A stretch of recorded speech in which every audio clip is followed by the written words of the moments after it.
साथियों नमस्कार। मैं आपका साथी दीपेश कुमार, खंड शिक्षा अधिकारी। पिछले कई दिनों से एक विवाद चल रहा है कि यूपी पीसीएस की परीक्षाओं में जो कट ऑफ जारी हुई है, आरटीआई के माध्यम से लोगों ने देखा है, उसमें ओबीसी की और ईडब्ल्यूएस की कट ऑफ सामान्य से ज़्यादा जा रही है। जिन लोगों को थोड़ी सी कम जानकारी है या सामान्य अवधारणा ये बन जा रही है कि कोटा होते हुए भी जो है सामान्य से कट ऑफ आखिर ज़्यादा क्यों जा रही है, तो इसमें आप लोग साथियों भ्रमित ना हो। इसमें एकमात्र कारण ये है कि 2011 तक यूपी पीसीएस में हर स्तर पे आरक्षण मिलता था। प्री में, मेंस में, इंटरव्यू में त्रिस्तरीय आरक्षण लागू था। उसकी वजह से प्री में भी और मेंस में भी और इंटरव्यू में भी लाभ मिल जाया करता था।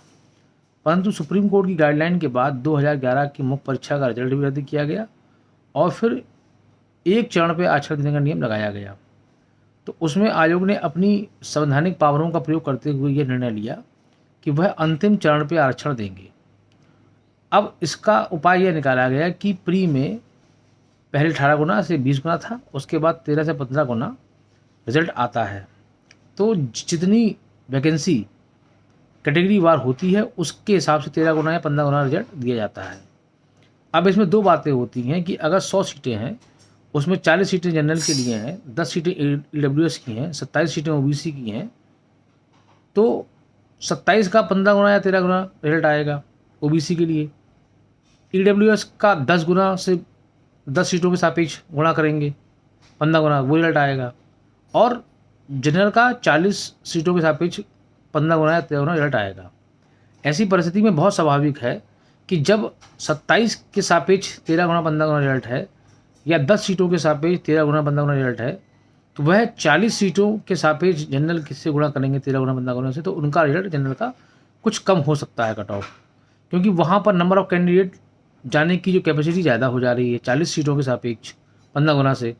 और ओबीसी और ईडब्ल्यूएस में 27 गुना और 10 सीटें, 27% और 10%, तो वहाँ पर सीटें कम हो जा वहाँ पर संख्या कम हो जा रही है।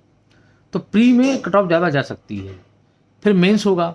मेंस में जो कैंडिडेट मुख्य ओबीसी का या ईडब्ल्यूएस के इतने नंबर लाएंगे कि वह सामान्य में इंटरव्यू दे पाते हैं, पहुंचते हैं, और उसके बाद इंटरव्यू के मार्क्स मिला के, जब उनके मेंस के मार्क्स और इंटरव्यू के मार्क्स मिला के वह उनके मार्क्स इतने हो जाते हैं कि वह सामान्य के स्तर पर आ जाएंगे, तो उनको सामान्य की श्रेणी में रिजल्ट दिया जाएगा।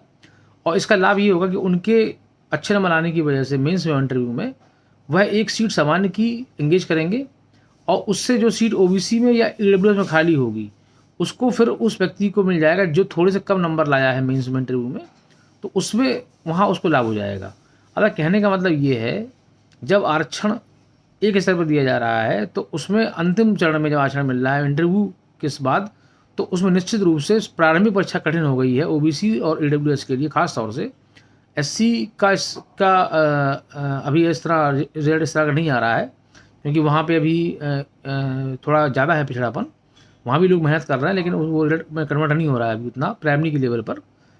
तो लेकिन ओबीसी आप सभी जानते हैं कि 1993 में जब आरक्षण लागू हुआ ओबीसी का मंडल कमीशन की सिफारिशों पर, उसके पहले सामान्य में ही थे और काफ़ी अच्छे वर्ग के लोग इसमें, अच्छे बैकग्राउंड के लोग हैं। तो स्वभाव से ये बात सत्य है कि उनका रिजल्ट इस कारण से प्राइमरी प्री में बढ़ जा रहा है। तो इसमें आप भ्रमित ना होइए, और ये बिल्कुल सुप्रीम कोर्ट की गाइडलाइन के तहत आरक्षण के नियमों का आयोग पालन कर रहा है। अब ये व्यवस्था यदि किसी को स्वीकार नहीं है तो वह चाहे तो न्यायालय की शरण ले सकता है दोबारा से। वो एक नागरिक स्वतंत्रता का विषय है। धन्यवाद, नमस्कार, जय भारत।